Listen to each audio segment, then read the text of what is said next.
আসসালামু আলাইকুম এভরিওয়ান, কেমন আছেন সবাই? আশা করব সবাই অনেক অনেক ভালো আছেন।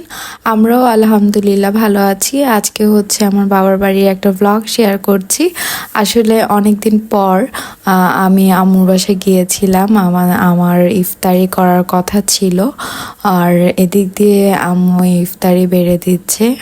এত এত ইফতারি আল্লাহ! অবশ্য সব সময় আম্মুর বাসায় বেশি বেশি ইফতারি আমরা বানিয়েছি, আর বেশি ইফতারি দেখে একটা চোখের একটা শান্তির ব্যাপার আছে।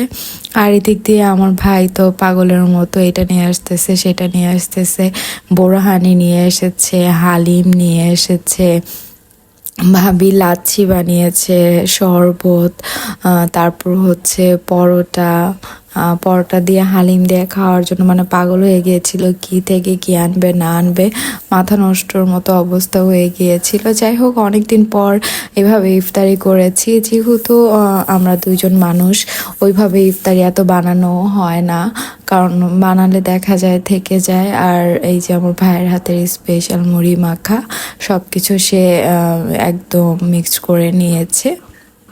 মুড়ি দিয়ে এখন মিক্সড করে সবাই সবার প্লেটে নিয়ে নিব। আর সাথে তো আলুর চপ, বেগুনি এগুলো থাকবেই। আর এই তো ইফতারি শেষে আমরা একটু গেমস খেলছিলাম, মজা লাগছিল খুব। আর ভাগিনা ভাগ্নিরাও এসেছিল। তো আমার আজকের ব্লগটি, এই ছোট ব্লগটি এই পর্যন্তই। ভালো থাকবেন সবাই, আমাদের জন্য দোয়া করবেন। আল্লাহ হাফেজ, আসসালামু আলাইকুম।